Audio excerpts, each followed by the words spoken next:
जो कि इतने वर्षों से हम सब देखते भी आए हैं, इस पर काम भी करते आए हैं, जिसे यहाँ कृषि रोडमैप कहा जाता है।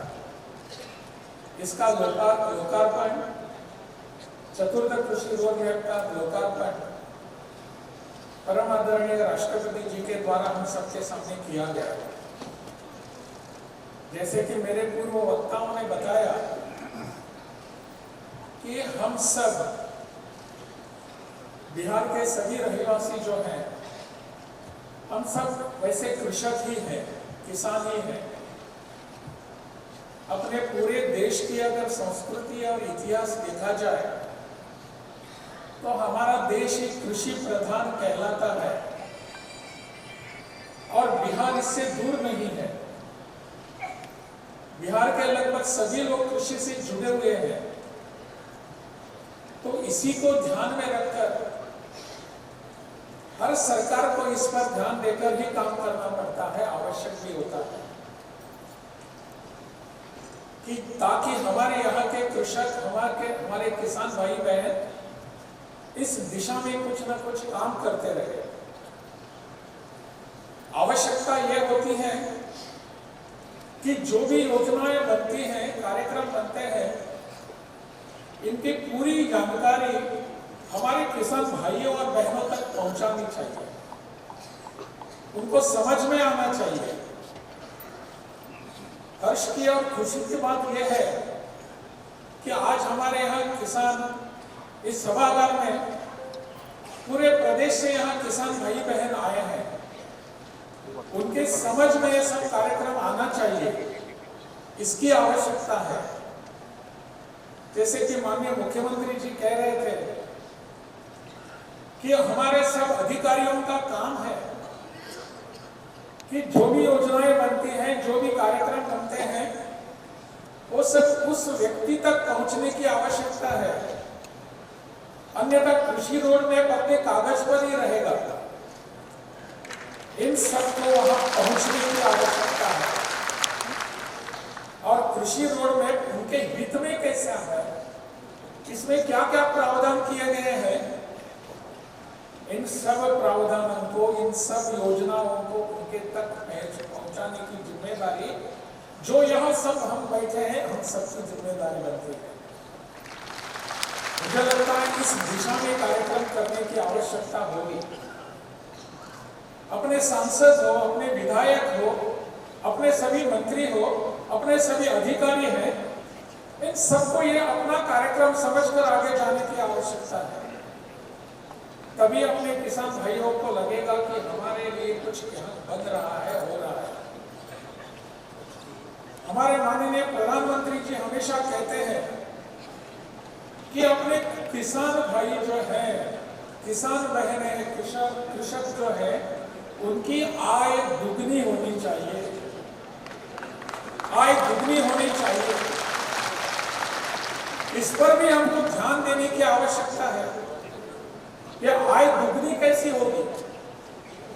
इसके लिए हमारी भी फसल योजना होती है।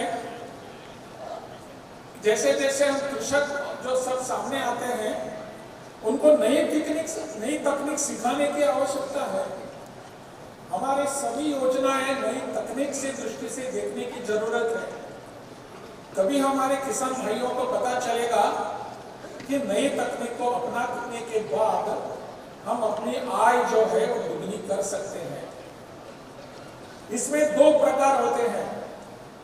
एक अपनी लागत होती है, उस लागत को कम करने की आवश्यकता है, और अपना उत्पाद जो है उसको बढ़ाने की जरूरत है।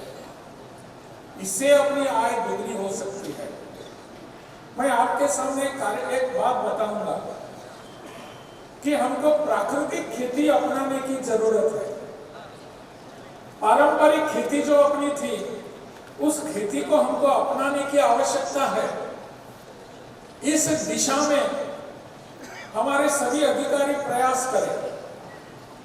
जो प्राकृतिक खेती होती है, जो भी ट्रेडिशनल भी है, पारंपरिक भी है, जिसमें उर्वरक की लागत बहुत कम होती है, उसमें हम फर्टिलाइजर्स, रासायनिक फर्टिलाइजर्स केमिकल फर्टिलाइजर्स का उपयोग नहीं करते, इसमें अपनी लागत कम होती है और इसी के कारण हमारे उत्पाद बढ़ते हैं। मैंने इस पर थोड़ा सा अभ्यास किया है, अध्ययन किया है। इसके पूर्व में हिमाचल में था, तो प्राकृतिक खेती को लेकर वहां के सभी किसान इतने उत्सुक हैं, आज भी है। हिमाचल में लगभग 2 लाख किसान भाई बहन इसमें जुड़े हुए हैं, जिसमें वो प्राकृतिक खेती कर रहे हैं। पुसा में हमारे यहाँ राजेंद्र प्रसाद कृषि विद्यालय इस पर अध्ययन कर रहा है, संशोधन कर रहा है, शोध कर रहा है। वो चाहते हैं कि इस विषय को हमारे सब किसान भाइयों तक पहुंचाए। कैसे करते हैं? मैंने वहां हिमाचल का एक छोटा सा उदाहरण देकर मेरी बात को समाप्त करूंगा। वहां एक ऐसे किसान सम्मेलन था, जो किसान भाई बहन प्राकृतिक खेती में जुड़े हुए हैं, उसमें कार्यरत है। और ऐसे ही बहुत बड़े सभागार में लगभग 600 किसान वहां उपस्थित थे, जो इस दिशा में काम कर रहे हैं। और वहां आकर एक बहन अपना अनुभव बता रही थी।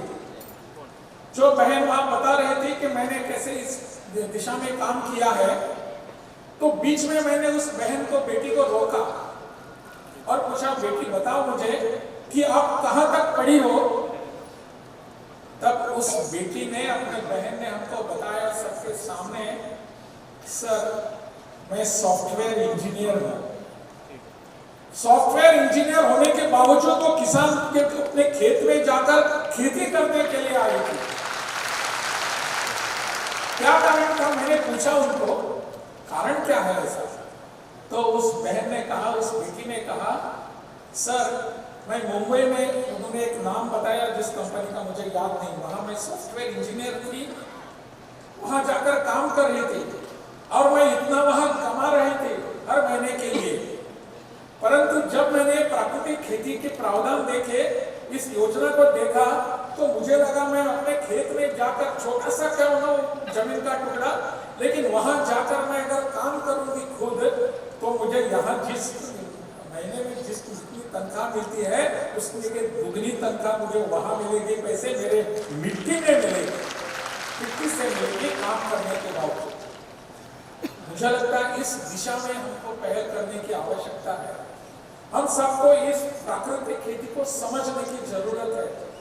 अगर इसको हमने जोड़ दिया इस अपने रोड मैप में, तो हमारे किसान भाई कहीं के कमी नहीं रहेंगे, वो आगे बढ़ते जाएंगे, ऐसा मेरा पूरा विश्वास है।